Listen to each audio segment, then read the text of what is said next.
Hello friends, welcome on your YouTube channel UV classes. तो जैसा कि हमने इलेक्ट्रोस्टैटिक्स के 2 लेक्चर देख लिए थे और उसके अंदर हमने कुछ पॉइंट पढ़े थे, जैसे बेसिक प्रॉपर्टी ऑफ चार्जेस, फिर चार्जेस की यूनिट पढ़ी थी, एसआई यूनिट भी देखी थी, सीजीएस यूनिट भी देखी थी हमने, और कुछ चार्जिंग प्रोसेस देखे थे जो 3 तरह के मैंने आपको समझाए थे: charging by friction, charging by conduction और चार्जिंग बाय इंडक्शन। मैं उम्मीद करता हूं कि आपको अच्छे समझ में आ गया होगा और आपको जो 2 क्वेश्चंस मैंने दिए थे, शायद 2 या 3 वो आपने कर लिए होंगे। मुझे ऐसा कोई कमेंट में रिप्लाई नहीं मिला कि आपको क्वेश्चन नहीं आए हो। अगर नहीं आए हो तो आप मुझे कमेंट करना, मैं आपको दोबारा वो अगले नेक्स्ट लेक्चर में बता दूंगा। अभी हम आगे यहाँ पे कुछ 1-2 छोटे छोटे टॉपिक देखेंगे। तो जिसमें हमारा पहला टॉपिक होगा इलेक्ट्रोस्कोप। इलेक्ट्रोस्कोप मतलब स्वर्ण पत्र विद्युतदर्शी। इलेक्ट्रोस्कोप का मतलब हो गया विद्युतदर्शी।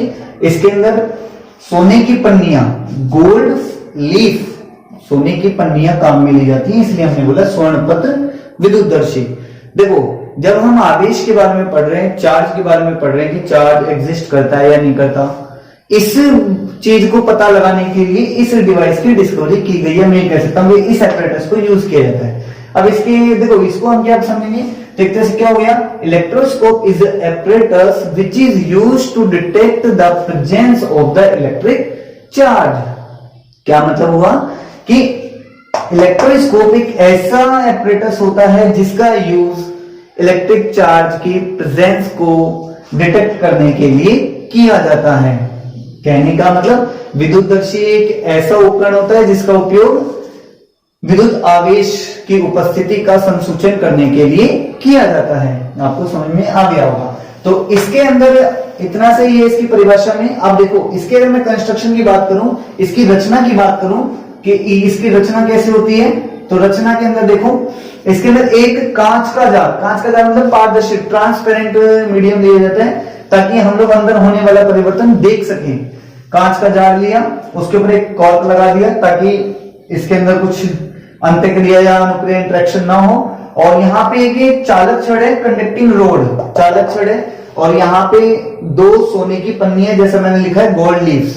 ठीक है, लीव्स है।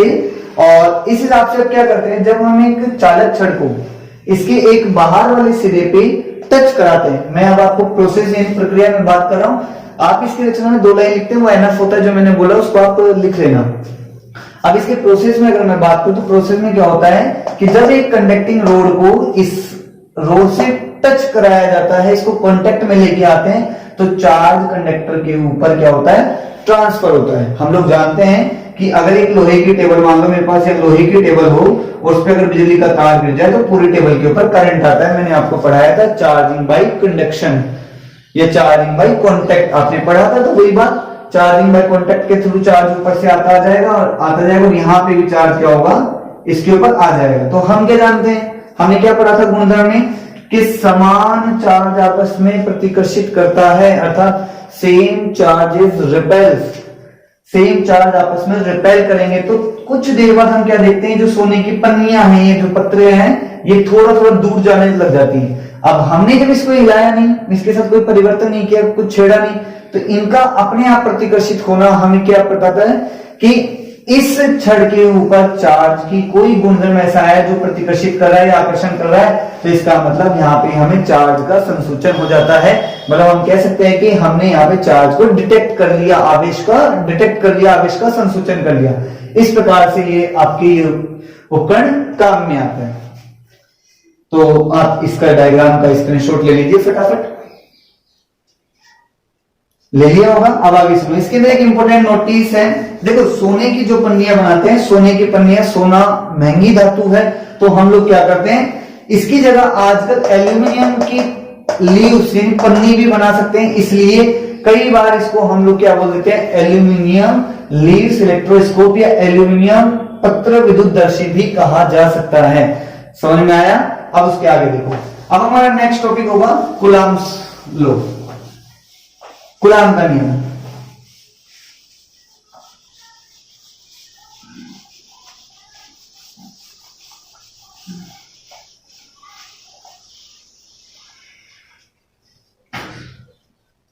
देखो इलेक्ट्रोस्टैट के अंदर कूलाम का नियम बहुत महत्वपूर्ण है। जो काम गुरुत्वाकर्षण के अंदर न्यूटन का नियम करता है वही काम यहाँ पे कूलाम का नियम करता है। तो कूलाम एक महान वैज्ञानिक थे जिन्होंने क्या कहा, देखो इनका छोटा सा कथन है और ये इंपॉर्टेंट भी है। कूलाम का नियम, मैं कह सकता हूं कूलाम्स लॉ।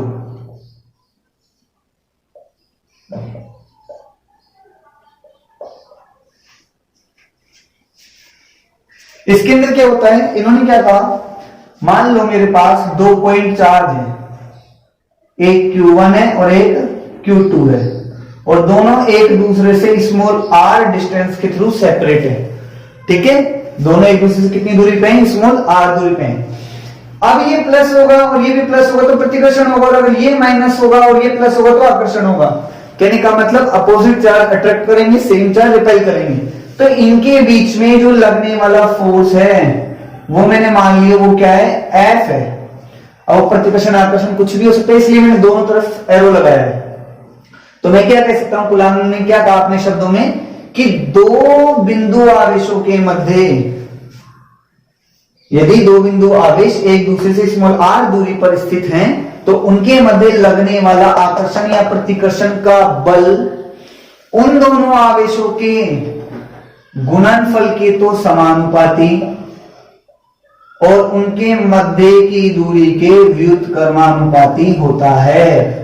कहने का मतलब if two charges are separated by distance small r, then the force of attraction or repulsion between them is directly proportional to the product of both charges and inversely proportional to the square of distance between them, that is r square। समझ में आया? And the direction of force is along the line joining to the both charges, अर्थात दोनों आवेशों को मध्य लगने वाले बल की दिशा उन दोनों आवेशों को जोड़ने वाली रेखा की अनुदिश होती है। अब मैं अगर समीकरण 1 और 2 को जोड़ू तो मेरे पास क्या बनता है, F proportional Q1 Q2 by R square. इसका मतलब F इक्वल्स टू K, यहाँ पे एक नियतांक है, Q1 Q2 upon R square. इसको हम कूलाम का नियतांक कह सकते हैं कि एक नियतांक है, इसका जो मान होता है वो कितना होता है, 1/4 पाई एप्सिलॉन नॉट। इसको क्या बोलते हैं, दोनों मीडियमों में एप्सिलॉन नॉट बोलते हैं, और इसका मैथमेटिकल वैल्यू होती है 9 × 10⁹ न्यूटन मीटर स्क्वायर बटे coulomb square. K is a constant, it is equals to 1/4 pi epsilon naught 9 × 10⁹ newton metre square by coulomb square. समझ में आ गया? अब देखो यहाँ पे एप्सिलॉन नॉट क्या है, यहाँ एप्सिलॉन नॉट हम बोलते हैं निर्वात की विद्युतशीलता।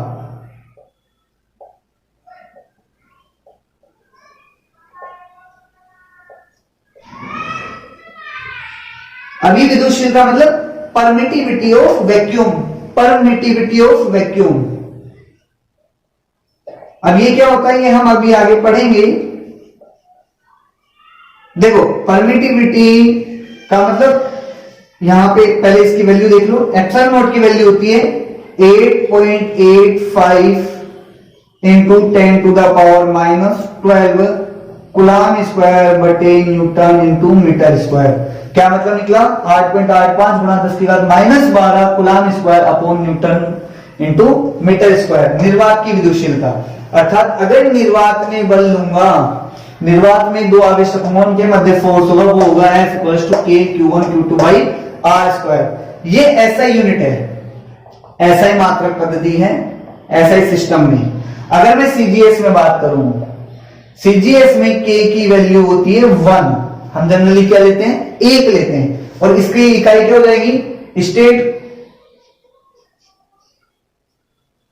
1 न्यूटन, न्यूटन का हो जाता है dyne centimetre square by state coulomb square. यह आपको सबको पता होगा।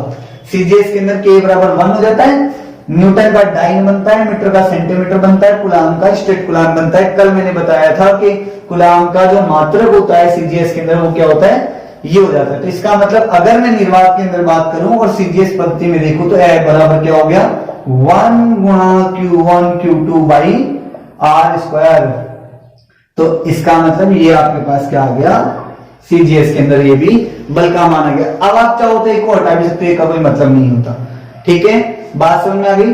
अब देखो यहाँ पे एक छोटी सी बात हो रही है, यदि क्या हो इफ कोई मीडियम रख दिया जाए, कोई माध्यम हो निर्वात की जगह, तो उसकी विद्युतशीलता मैंने मान ली क्या होगी एप्सिलॉन होगी। विद्युतशीलता एक तरह से आप ये देख सकते हो कि उसके अंदर फोर्स के बीच में कितना वैल्यू कम हो रहा है, कितना टाइम। इसके बारे में चलो हम बात करेंगे बाद में।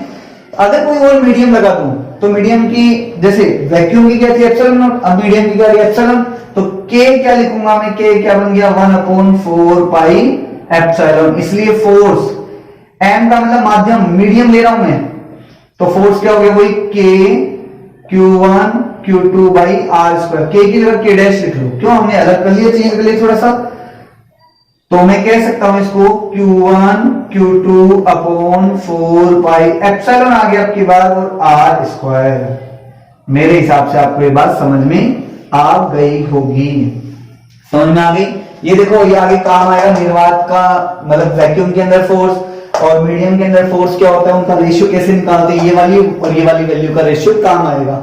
अभी अगर मैं इसके अंदर बात करूं, कई बार पूछे थे एक कूलाम की परिभाषा, तो एक कूलाम के अंदर क्या होता है डेफिनेशन ऑफ 1 कूलाम। देखो आप बहुत इजीली समझ जाओगे, डेफिनेशन ऑफ 1 कूलाम, एक कूलाम की परिभाषा क्या होती है। मान लो मैंने क्या किया कि अगर मैं ये देखूं कि F बराबर, मतलब यदि मैं क्या कर दूं, इफ Q1 बराबर Q2 मान लो और इसको मान लो एक कूलाम मान लिया और R भी 1 मीटर मान लिया, मतलब मैं ये कह दूं कि 2 इकाई कूलाम के आवेश, एक कूलाम के आवेश 1 मीटर की दूरी पे रखे हैं।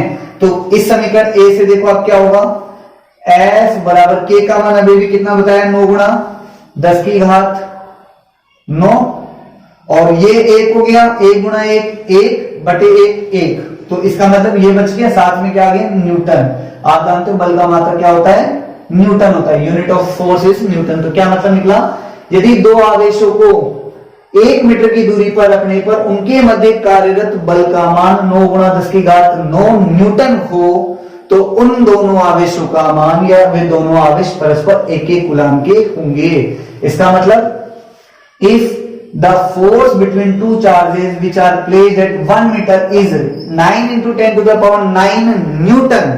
क्या बोल रहा हूं मैं, if the force between two charges which are separated by 1 meter distance is 9 into 10 to the power 9 Newton, then the amount of charge and magnitude of charge will be 1 coulomb of each। प्रत्येक का मान कितना होगा, एक एक coulomb होगा।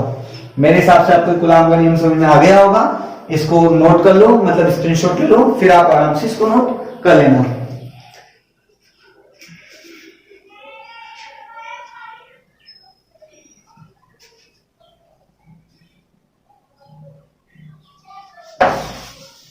ले लिया होगा आपने स्क्रीनशॉट। अब देखो कुछ मेरे पास कमेंट आए थे कुछ बच्चों के कि इंग्लिश और हिंदी वर्जन की कुछ प्रॉब्लम्स आ रही हैं। देखो मैं मोस्टली ट्राई कर रहा हूं कि दोनों मीडियमों में बोलूं। कई बार क्या होता है कि पहले इंग्लिश मीडियम में किसी डेफिनेशन को बोल दिया, उसके बाद में हिंदी मीडियम को बोल दिया होगा। बाद में कई बार क्या हो रहा है, हिंदी मीडियम को पहले बोल दिया, इंग्लिश मीडियम को बाद में बोल दिया होगा। दोनों टाइप के स्टूडेंट्स होते हैं, तो इसे दोनों का ध्यान रखना पड़ता है। थोड़ा सा आप कोऑपरेट करें, कुछ दिन में लगभग 2-4 दिन के अंदर आपको हो सका तो हमारा बेस्ट एफर्ट रहेगा कि हम दोनों के लिए अलग अलग वीडियो आपको प्रोवाइड करवाएं। इसके लिए आप थोड़ा सा सपोर्ट करें, वीडियो को लाइक शेयर और सब्सक्राइब करें। जितना ज्यादा आप लोग इसको सब्सक्राइब और लाइक करेंगे उतना ज्यादा हमें उत्साहवर्धन होगा, और हम लोग इसको अलग अलग आप लोगों की डिमांड के अनुसार वीडियो भी आपको प्रोवाइड करवा देंगे। अब देखो इसके अंदर अगर हम थोड़ा सा आगे जाएं तो अगला एक छोटा सा टॉपिक आता है कूलाम के नियम का सदिश निरूपण।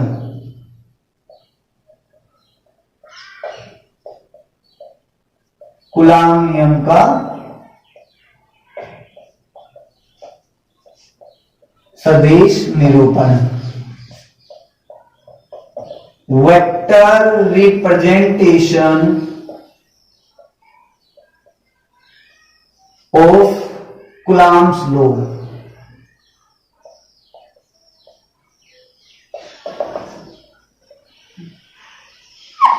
कूलाम के नियम का सदिश निरूपण। इसमें क्या होता है, देखो इसमें कूलाम ने कहा कि बल की दिशा के अनुसार अगर मैं बात करूं तो कैसे लिखा जाएगा।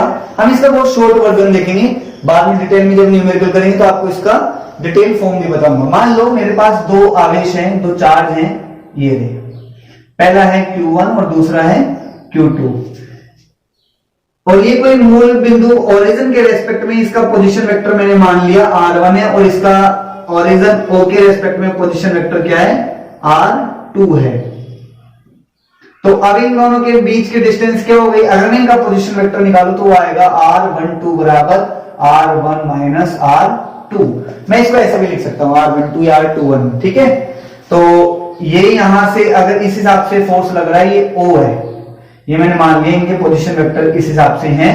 तो अब आगे देखो क्या होता है, अगर Q1 Q2 पे फोर्स लगाएगा तो ये इस तरफ फोर्स लगेगा, और अगर Q2 Q1 पे फोर्स लगाएगा तो ये इस तरफ लगाएगा। तो देखो जो चार्ज फोर्स अप्लाई करता है वो बाहर की तरफ लिखा जाता है, जो जिस पे अप्लाई होता है वो अंदर लिखा जाता है। इसका मतलब 2 ने 1 पे फोर्स लगाया F12, मैंने भी बताया था कि डायरेक्शन दोनों को जोड़ने की अलोंग होगी, और अगर 1 ने 2 पे फोर्स अप्लाई किया तो ये क्या लिखा जाएगा, F21। जैसे हमने कूलाम का नियम अभी भी पढ़ा था, F बराबर K Q1 Q2 upon R square. मैं आपको इसका बताना भूल गया, इसका अगर मैं वेक्टर फॉर्म देखूं, सदिश रूप देखूं वेक्टर फॉर्म, तो ये क्या होती है, थोड़ा सा आप इसको जोड़ लेना वहां पे, vector F equals to K Q1 Q2 upon R square. मैंने क्या कहा था कि लगने वाला फोर्स दोनों चार्जों को जोड़ने वाली लाइन के अकॉर्डिंग होता है, उसके कॉरेस्पॉन्डिंग। तो जोड़ने वाली लाइन R थी तो R लिख दिया। वैसे अब क्या करा, इसके अकॉर्डिंग मैं निकालूंगा। तो देखो हम लोग कूलाम के नियम से क्या जानते हैं कि 2 चार्जेस हैं और किसी सिस्टम एक्स वाई के अंदर इस हिसाब से रखे गए हैं कि ओरिजिन O के रेस्पेक्ट में इनके पोजीशन वेक्टर R1 और R2 हैं। अगर पोजीशन वेक्टर R1 और R2 हैं तो अब क्या कर सकता हूं, मैं क्या लिखूंगा, मैंने माना कि अप्लाइड फोर्स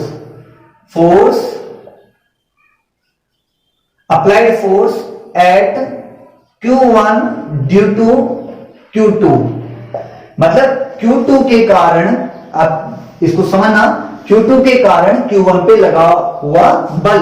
कैसे लिखूंगा, किसके कारण, Q2 के कारण, किस पे, एट Q1 पर, तो जिस पे लगा वो अंदर और ये बाहर। मैं वेक्टर फॉर्म लिखूंगा तो क्या लिखा जाएगा, मैंने कहा K लिखूं Q1 Q2। अब यहां पे देखो वेक्टर फॉर्म लगा रहा हूं तो मैं वेक्टर जो यहां पे लिखा हो 1 2 यहां लिखा है तो यहां भी 1 2 लिख दो। मोड पर हमने क्या लिखा था, स्क्वायर। कूलाम ने क्या कहा था, डिस्टेंस का स्क्वायर, किसी भी वेक्टर का स्क्वायर होने के बाद वो स्केलर क्वांटिटी बन जाती है, लेकिन आप मोड लगा के लिख दो। और साथ में डायरेक्शन क्या बताया था, R12, जिस डायरेक्शन में फोर्स है उसी डायरेक्शन की आप क्या लगा दो, यहाँ पे डायरेक्शन लगा दो। ये क्वेश्चन नंबर फर्स्ट। सिमिलरली मतलब इसी प्रकार क्या होगा, force at Q2 due to Q1, मतलब अगर Q1 के कारण Q2 पे लगा हुआ बल निकालना हो मुझे तो मैं कैसे लिखूंगा, F21 बराबर K Q1 Q2 अपॉन, मैंने क्या कहा जो यहां पे लिखा उसको लिखो 21, मोड लगाया, स्क्वायर करा और R21 का वेक्टर। आगे बात समझ में। अब देखो ये चीज आप 11th में पढ़ के आते हैं, चूंकि हम जानते हैं, सिंस वी नो डेट, ऐसे लिख लो, चूंकि हम जानते हैं, आप जो हिंदी वाले हैं वो भी साथ साथ में बोलते जाओ, लिखते जाओ, since we know that R12 vector को अगर मोड लगा के स्क्वायर कर रहे हो तो ये R21 के वेक्टर के मोड के बराबर होगा, और R12 का कैप बराबर माइनस R21 का कैप होता है। क्यों, क्योंकि वेक्टर अगर मैं इधर से देख रहा हूं तो फोर्स इस तरफ लग रहा है, ऐसे 2 ने 1 पे फोर्स लगाया, लेकिन अगर ऊपर से देखूंगा तो मतलब ये इधर देख रहे इधर, तो एक तरह से दोनों जस्ट अपोजिट हो गए, नहीं हो गए, अपोजिट मतलब नेगेटिव साइन फिजिक्स के अंदर। तो मैं क्या कर सकता हूं, इक्वेशन नंबर 3 का यूज अगर फर्स्ट और सेकंड में करूं तो मुझे क्या मिलेगा, देखो अगर मैं इक्वेशन 3 का यूज 1 2 फ्रॉम 3rd इन 1, ये ऐसा कैसा हो गया, K as it is Q1 Q2 upon, ये कह रहे हैं R12 को R21 लिख सकते हैं तो लिख दो भाई, थर्ड का यूज करना है ना। अब ये बोल रहे हैं R12 लेकिन माइनस के साथ, नेगेटिव के साथ, तो नेगेटिव लगा दो। ये कई बार पेपर में पूछ लेता है, तो क्या मतलब निकला,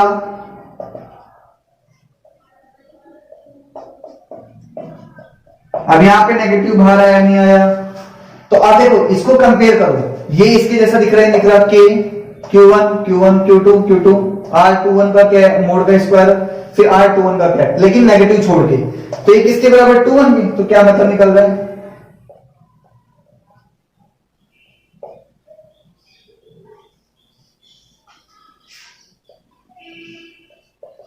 फ्रॉम सेकेंड की हेल्प से, तो क्या मतलब निकला, यही कूलाम का क्या कहलाता है, सदिश निरूपण, वेक्टर फॉर्म कहलाता है। तो क्या मतलब निकला कि दो चार्जों के थ्रू एक दूसरे के ऊपर लगाया गया फोर्स, मैग्नीट्यूड में तो सेम बट डायरेक्शन में अपोजिट होता है। The applied force between two charges at each other is same in magnitude but opposite in direction, अर्थात दो आवेशों के द्वारा एक दूसरे पे लगाया गया बल परिमाण में समान परंतु दिशा में विपरीत होता है। अर्थात किसी भी निकाय के ऊपर लगा हुआ कुल बल का अगर मैं सदिश निरूपण देखूं तो शून्य होगा, 0 होगा। ये भी कई बार पेपर में देखिए बोल देता है कि इसकी व्युत्पत्ति कीजिए, ड्राइव दिस, या प्रूव शो, या शो डेट, या प्रूव डेट, ऐसा करके। तो आप इसको फटाफट नोट कर लो, स्क्रीनशॉट ले लो।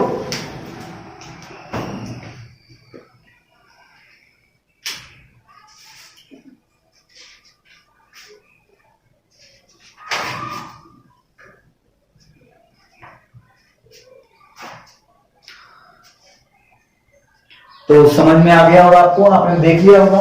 तो आज के लिए दोस्तों एक छोटा सा ही वीडियो है, इसके आगे के पोर्शन में हम लोग कल देखेंगे। तो इसको अच्छे से तैयार करें, और कल आपको कुछ क्वेश्चंस भी दूंगा मैं, आपको वो भी करने होंगे।